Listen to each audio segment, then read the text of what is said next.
Thousands of protesters have clashed with police in Tunisia's capital. Security forces had to use tear gas in an effort to disperse the crowd angered by the assassination of a popular opposition leader. Mohamed Brahmi was shot dead in front of his house by two unknown gunmen.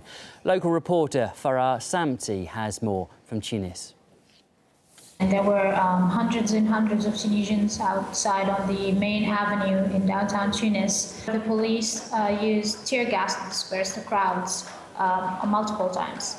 A small group of protesters gathered in front of the Ministry of the Interior as well, and the police used tear gas once to disperse the crowd. But then there were different crowds in different places. There were protesters outside of the hospital where Brahmi's body was. There were protesters outside of the headquarters of Brahmi's party. The government has been telling people that there's progress, but they didn't see any concrete results.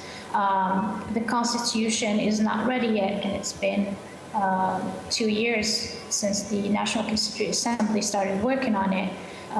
The next elections, there is no specific date set, etc. So people have been already frustrated, not to mention the economy, unemployment, etc. Middle East risk strategist Anna Boyd told us that Brahmi's murder will create huge problems for the ruling party, no matter who is to blame.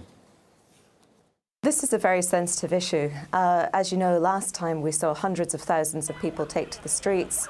We saw strikes across multiple sectors.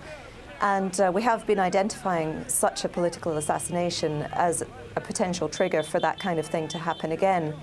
The problem is that no matter how much the party leaderships try to rein in their supporters, there's a very deep underlying political divide here between the secularists and the Islamists within Tunisia. And this is really all about determining the nature of what Tunisia is going to look like socially as well as politically following the uprising and the revolution. So it's a very contested area that is likely to be polarizing people very much already. And I think the assassination is just going to bring that to the fore once again.